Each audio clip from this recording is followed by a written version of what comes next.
Hey everybody, Scout Crafty here again, Mishmash Monday. Hope you had a great weekend.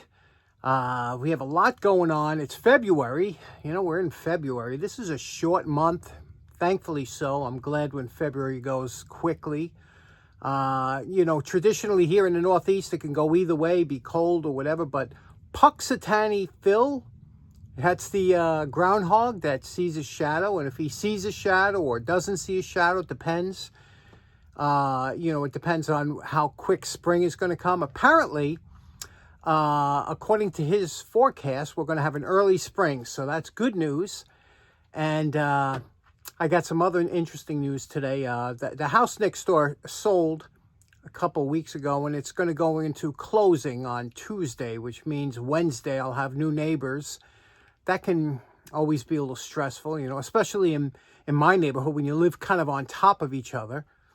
Some of you guys that live out in God's land, where you have a couple acres of land, which is probably minimum for what you should have. Everybody should have probably a minimum of an acre's land.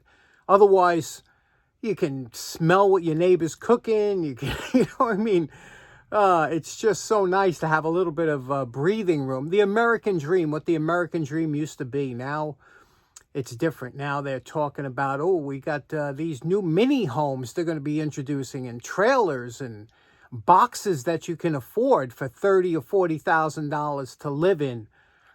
I don't know. People, they don't want to own anything anymore. It's a whole different. They're trying to make you believe that you don't want the American dream anymore. You want everybody in your household to work, and grandma, grandpa, the wife. The kids are raised by other people, daycare, and then school. They're almost strangers when you get to see them if you get to see them at all. Anyway, so my neighbor's house sold, and my neighbor's daughter, she passed away. She was in her late 90s, and she passed away. So the daughter's selling the house, and she invited me over because they were just moving some other stuff, the last things out of the house. It's got to kind of be broom swept. Can you imagine if I got to sell my house? Anyway, I went into the house, and it was, my great-grandfather built that house along with my house and the house next door on the other side. So it was interesting to see because they changed it a little bit from my house. But there was a couple things in there that she offered that I could have, but I have no room for it. But I wanted to show you. I said, I got to film this for you so you could see. Check out some of the things that were left behind, and tell me what you think. Okay, the lady I lived next to my entire life, her name was Octavia. This was her stove from when she was first married. She had this, and she used this for a long time. And they also had this stove down there. Now, check this out. This is a beauty, isn't it? It's even older than the stove I use every day, and mine is 80 years old or whatever. Look at this, cast iron grates, and still look at the handle on there. And this is an easy restoration, right? I love that thing.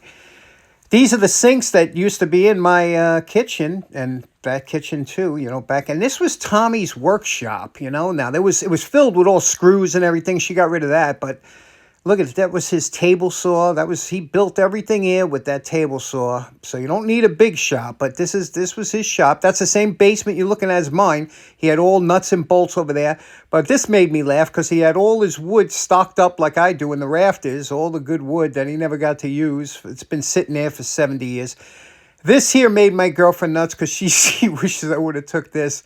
This is an old china closet, as you could see here, and it'd be a beautiful restoration. But God, who's got that? I got too many projects, but I did take this 100-year-old rolling pin that was Octavia's. Now the new owner will be getting that, I guess, just because she's just left it there for him, whatever the case may be. I'm sure he won't appreciate it the way it should be, some of that old stuff like we do, but. There's tons of, at least it's not in the landfill. And if it's ever thrown out, I'll grab it, if it's thrown out in front of the house. We got a few things to get to today, a couple nicks and knacks. It is Mishmash Monday, so let's get started right away. Now, last week when we did Lisa and Jimmy's beautiful slick that they sent over, a good friend of the show by the name of John McLaurin, he said, You know, I was told about leaving certain items in the sheath. It's not good, and he's absolutely right. I covered this on the channel before, but I want to cover it again in case you're maybe new to the channel. A sheath, which is what this is here, okay? Anything that, it's a blade guard. It's meant to cover and protect the blade. A leather sheath is only made for transport. So in other words, when you have your tool, whatever it might be, a knife or whatever, you should put it somewhere where it's not going to rust. And you have this next to it when you're going to go out in the field or you're going to go in a car, you put the sheath on. Because leather, like so many other items, has a moisture content. And you could see what it is, you know, different leathers, depending on the tanning, depending on where it was before and how old it is, has different moisture contents. Some of the older leathers, the way they were tanned, actually helped promote corrosion. You'll see that in a lot of military knives. Especially you'll see green come around here, around the rivets and stuff like that. And a lot of that, it has to do with how it was tanned. It's an acidic, an acid that reacts with the copper. This is veg tanned, and it's usually very good and usually don't affect the metals too much, but still, I don't ever leave a sheath. I leave my products out of the sheath, and I usually have something that I wrap around it when it's in storage. An example is, here's a couple knives I did on the channel. You might remember some of these. And what I do is when I make a sheath, I like to make my sheaths that if I'm going to leave them around the house or whatever, this is made out of wood, okay? And very easy to make, and you can see it leaves the blade really nice. It's a you know, wonderful feeling. Don't come off, don't rattle. It's just nice. And when you're going to have a sheath like this, you need a frog to carry it if you can carry it in a field like this. And this is what the frog is. A frog is a piece of leather around that wood. And again, here is the, you know, the knife that goes on there. You'll never have to worry about rust because especially this wood is kiln dried. So it's usually a lot less. But there is still some moisture, but not enough. And a lot of times I'll shellac the inside of the wood so no moisture will transfer between the blade and the whatever sheath I make.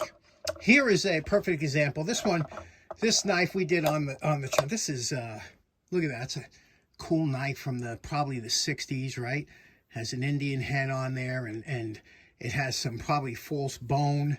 You know, these were this one's made in Japan. It was a copy of German knives that they used to make like that, but I just liked it. I cleaned it up. It was a mess, but now I would put this in a couple different ways. You could wrap it in paper, which is fine. You know, that'll keep it. So as long as you're not reaching into a drawer and getting cut, you just want something that's not going to expose the blade while it's in storage. But if you were going in the field, you might then put it in a leather sheath. Let me show you some alternatives to a leather sheath when you want to keep something at home.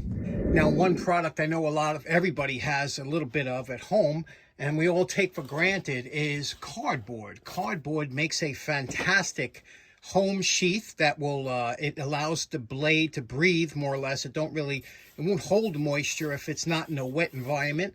And it's good with this, and a little bit of packing tape will make a good sheet just to keep the whatever blade in the drawer. Here I'm using some hot melt glue just to attach the spacers.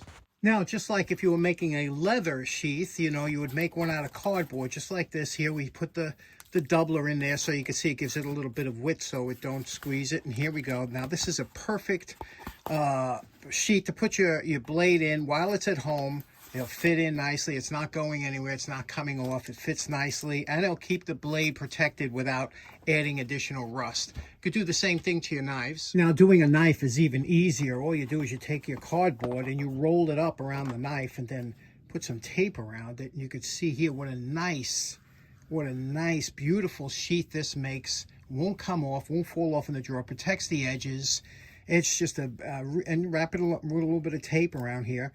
And you can see here we have a few layers in there, so you don't have to worry about the edge popping through. It's a great way to store your knives. Do not store them in your leather sheets if you can avoid it. Another material that you might consider is sometimes you get these pieces of foam or something like that. You can cut it and do the same thing and make a sheath out of this. It's protective, but this one doesn't breathe because it has kind of a plastic to it, so it doesn't have that breathing capability. One article that I love is these I buy these mats at the dollar store, and they're great for a whole bunch of things. Again, you could fold this in half and hot melt glue it and make a nice sheath here that, you know, for keeping around the house, and it has a nice texture to it, and it does breathe. It will not allow any moisture to get near the blade.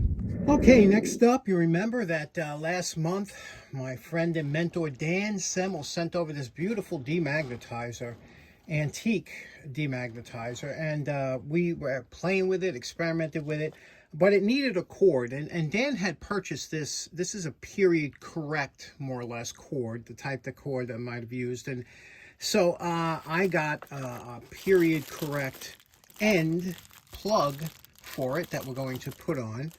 And also I was trying to figure, because these do screw into here, into these two, you see these screw posts, these terminal posts, they screw in. So we always want to do something at the end of here that would make it easier. Just sticking the wire in there seemed a little, I don't know, not as professional. So let's put the cap on. Let's see what we can do about fixing something that will go into that terminal post. Okay, here's what we did. We turned a couple of brass pins with a hole in here to accept the wire, and that'll fit nicely into the posts. You can see I did 2 of these, okay, on the lathe. And now this cloth covered wire, first time I'm using this, you got to be very careful. It tends to unravel. So as soon as you cut it, this wants to unravel all the way up. So we're going to have to put some heat shrink near the end to stop the unraveling, and then some more heat shrink to cover up after we're going to, first of all, we're going to tin this, and then we're going to put a little solder in here and dip it in here when it's, and hopefully that'll stick. We'll see in a minute. Okay, the process is quite simple. We fill the pin cavity with rosin flux. We heat it up, then we put some melted solder in there, melt that, get it hot, tin the end of the wire, and then we heat up the pin one more time and press the wire into the hot solder. Okay, here we have the 2 pieces soldered on there. You could see, nice and tight. We have the heat shrink going over the tube, and now we got some additional heat shrink that will bring up over here and encapsulate some of this so you could touch it without getting shocked. And we're calling this project done.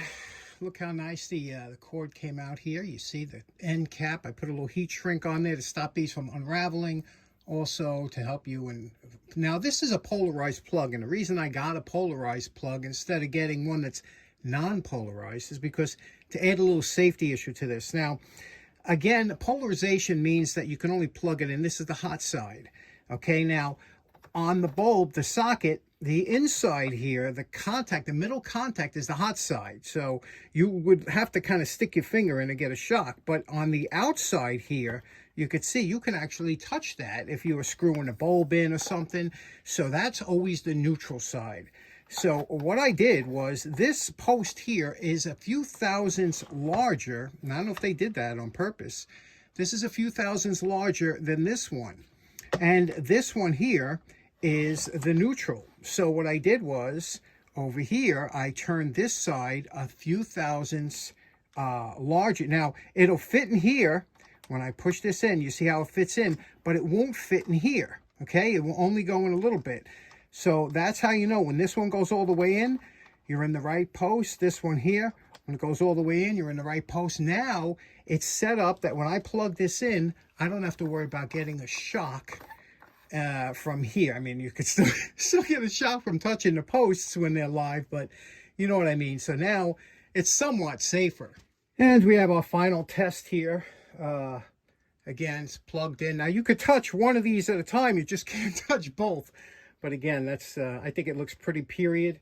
And we'll turn that in. We're good to go. Okay, so there we go. A little bit of a Monday mosh today. Picked up on a couple subjects. Hope you enjoyed the show. We'll see you again on Wednesday. Take care now. Bye-bye.